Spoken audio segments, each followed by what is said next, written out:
UP के Fatehpur railway station में आज केंद्रीय मंत्री साध्वी निरंजन ज्योति ने जम्बू मेल को हरी झंडी दिखाकर रवाना किया है।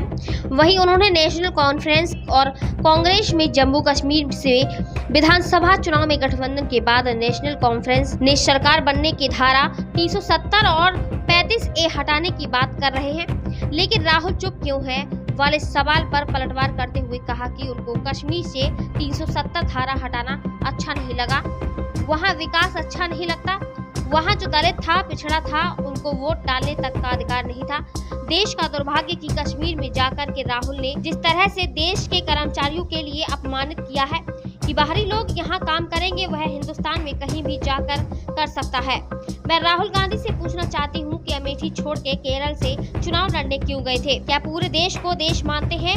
देश के नाम से कहीं भी रोजगार कर सकते हैं। आरजेडी चुप है। बिहार के लोगों का अपमान हुआ है, उत्तर प्रदेश के लोगों का अपमान हुआ है, जम्मू कश्मीर के लोगों का अपमान हुआ है।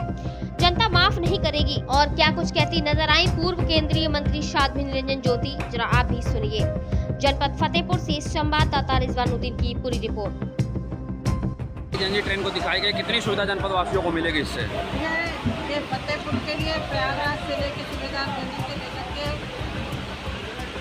जो दैनिक यात्री उनके लिए भी सुविधा है, और माता वैष्णो देवी जाने वाले लोगों के लिए सीधे कटरा तक के लिए ट्रेन है। इसके लिए देश के सचिव प्रधानमंत्री जी और माननीय रेल मंत्री जी का मैं बहुत बहुत अभिनंदन करती हूँ और आभार भी व्यक्त करती हूँ कि हमारे फतेहपुर जनपद में स्थापित दिया।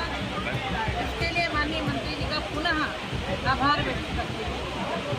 जी दीदी, एक सवाल है। नेशनल कॉन्फ्रेंस और कांग्रेस में जम्मू कश्मीर में विधानसभा चुनाव में गठबंधन है, लेकिन नेशनल कॉन्फ्रेंस ने सरकार बनने के बाद धारा 370 और 35 से हटाने की बात कह रहे हैं, लेकिन राहुल चुप क्यों इस बात से? मौन स्वीकृति राहुल की है, क्योंकि उनको कश्मीर से 370 धारा हटना अच्छा नहीं लगा। वहाँ विकास अच्छा नहीं लगता, वहाँ बिल्कुल सुविधा नहीं है। वहाँ जो दलित था, पिछड़ा था, उनको वोट डालने तक का अधिकार नहीं।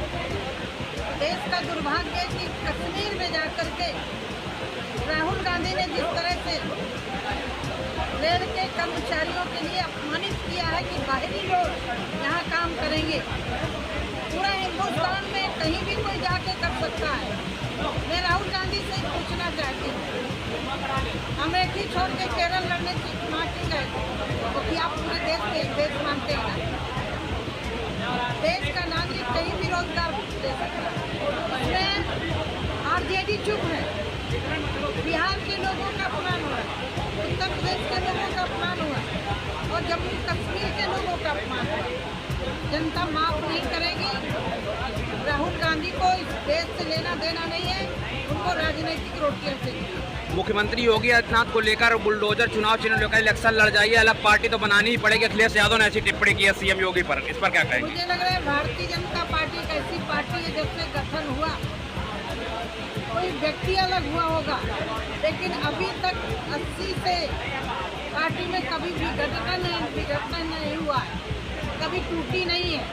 और योगी आदित्यनाथ जी नहीं, उनके दादा गुरु जी से लेकर के भारतीय जनता पार्टी जनसंघ से लेकर के पार्टी में काम करते रहे। अखिलेश की हताशा, निराशा, इस तरह से 2024 के चुनाव में जनता को गुमराह करने के लिए संविधान, आरक्षण, ऐसे मुद्दों को लेकर के जनता को गुमराह किया।